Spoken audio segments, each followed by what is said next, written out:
Right, Creta ఇది second time carbon cleaning వచ్చింది. అలాగే మనం పంచరాయలు కూడా ఒక 5 years నుంచి మనం ఇస్తున్నాము. సార్ కి లాస్ట్ సంక్రాంతి అప్పుడు మనం పంచరాయలు కూడా వేసాము. ఎలా ఉంది సార్ దాన్ని? ఆయన కార్బన్ క్లీనింగ్ గురించి కూడా చెప్పండి. పంచరాయల గురించి మీకు ఎలా ఉపయోగపడింది? కార్బన్ క్లీనింగ్ అయితే ఎక్సలెంట్ ఉంది. సౌండ్ కానీ మైలేజ్ పరంగా బాగానే ఉంది. పంచరాయలు వచ్చేటప్పటికల్లా నాకు ఆల్మోస్ట్ 1.5 year అవుతుంది. 2 times నేను ఎయిర్ పట్టించాను లైట్ గా, అది పికప్ కోసం అంతే. ఈ కార్బన్ అయితే సెకండ్ టైం కదా సెకండ్ టైం కార్బన్ క్లీనింగ్ తో పాటు మన దగ్గర పంచరాయలు కూడా ఉంది. ఇది దాదాపుగా మీకు ఒక 10 నుంచి 20 పంచల వరకు ఈజీగా ఆపుతుంది. అదే కాకుండా ఎప్పుడు మీరు మాటికి గాలి పెట్టే అవసరం లేదు. ఇది ఒకటి కూలెంట్ గా పనిచేస్తుంది టైర్ కి. తర్వాత మీకు మాటి గాలి పెట్టాల్సిన అవసరం లేదు. అండ్ ఫుల్ కాన్ఫిడెన్స్, మీకు ఏది కూర్చున్నా ఎలాంటి టెరెన్ లో మీరు పోయినా భయం లేకుండా ఆ కాన్ఫిడెన్స్ అయితే మాకు ఉంటుంది. పంచర్ పడ్డా కూడా 2 kilometers వెళ్ళి పంచర్ వేయించాం.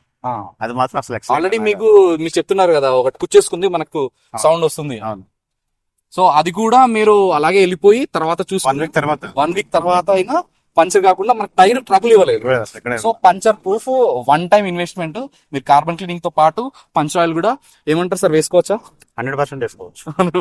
ఆలోచించడానికి లేదు, అది మాత్రం గ్యారెంటీ. 2 గ్యారెంటీ అండి. 2 గ్యారెంటీ. ఎక్సలెంట్. 2 కూడా. Thank you sir. Thank you.